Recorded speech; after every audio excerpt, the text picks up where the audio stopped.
നമസ്കാരം, ഏവർക്കും പുതിരീടിലേക്ക്. വാഴ എന്ന ചിത്രത്തിൻ്റെ ഒഫീഷ്യൽ OTT അപ്ഡേഷനാണ് ഇന്നൊരു വീഡിയോ ഭാഗത്ത്. വീഡിയോയ്ക്ക് മുൻപ് വീഡിയോ ലൈക്ക് ചെയ്യുക, ചാനൽ സബ്സ്ക്രൈബ് ചെയ്യുക.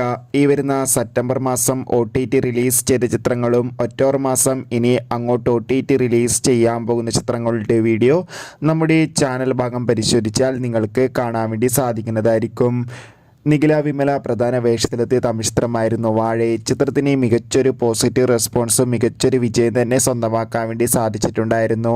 അതുകൊണ്ട് തന്നെ എല്ലാ സിനിമാ പ്രേമികളും ഒരേപോലെ ചിത്രത്തിൻ്റെ OTT റിലീസിനായി കാത്തിരിക്കുകയായിരുന്നു. ചിത്രത്തിൻ്റെ OTT അവകാശങ്ങളൊക്കെ ഡിസ്നി പ്ലസ് ഹോട്ട്സ്റ്റാർ എന്ന OTT പ്ലാറ്റ്ഫോമാണ് സ്വന്തമാക്കിയിട്ടുള്ളത്. അങ്ങനെ കാത്തിരിപ്പിനൊടുവിൽ ചിത്രം ഈ വരുന്ന ഒക്ടോബർ 11-ാം തീയതി OTT റിലീസ് ചെയ്യുമെന്ന് ഒഫീഷ്യലായി കൺഫേം ആക്കിയിട്ടുണ്ട്. എന്തായാലും ചിത്രത്തിൻ്റെ OTT റിലീസിനായി നമുക്ക് കാത്തിരിക്കാം. എത്ര പേരാണ് ചിത്രത്തിൻ്റെ OTT റിലീസിനായി കാത്തിരിക്കുന്നത് തീർച്ചയായും കമൻറ്റ് ബോക്സിൽ രേഖപ്പെടുത്താൻ വേണ്ടി ശ്രമിക്കുക. ബൈ.